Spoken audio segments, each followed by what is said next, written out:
কেরা এই যে ভাই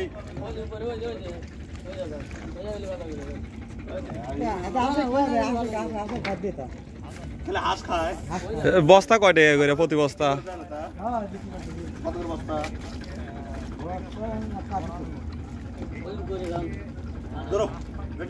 হ্যাঁ প্রিয় দর্শক, আমরা এখন এসেছি সিরাজগঞ্জের শাহজাদপুরের রাষ্ট্রবাজিয়া ইউনিয়নের চয়রা এলাকায়, যেটা বাগাবাড়ি বন্দর থেকে একটু দক্ষিণে।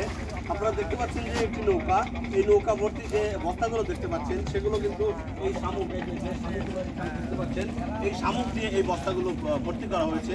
ওনারা সকালবেলা গিয়েছিলেন এই শুধু এই জাল দিয়ে এই শামুকগুলো মারার জন্যে। নদী থেকে এই জাল দিয়ে শামুকগুলো তুলে এই বস্তা ভর্তি করে নিয়ে এসেছেন। এই শামুকগুলো তারা কিন্তু আসলে শামুক মেরে, অনেকে মাছ মেরে যেমন জীবিকা নির্বাহ করে মাছ ধরে, ওনারা শামুক ধরে সেই শামুক বস্তাজাত করে এই শামুক বিক্রি করে তারা কিন্তু জীবিকা নির্বাহ করে।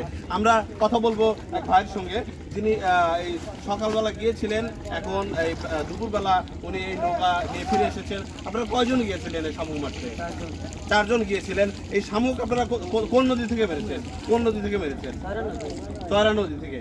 এই শামুকগুলো আপনারা মানে কোথায় বিক্রি করেন? বিভিন্ন জায়গায় যায়। কেন নেয় শামুকগুলো কেন নেয় বলতে পারেন না? মানে আসলে শামুকগুলো কি কাজে লাগে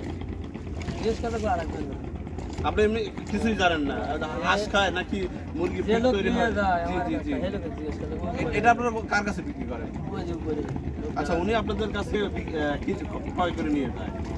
বস্তা কত করে বলতে পারবেন কি? 180, 200, 150 এরকম রেটে বস্তা বিক্রি হয়। তাতে আপনাদের কি দিনের যে খোরাকি ওঠে কি? 1000-1200 এরকম থাকে। প্রিয় দর্শক, আপনারা জানতে পারলেন যে শামুক নদী থেকে শামুক তুলে সেই শামুক বিক্রি করে জীবিকা নির্বাহ করছে আমাদের এই সিরাজগঞ্জের শাহজাদপুরের কিছু ভাইরা।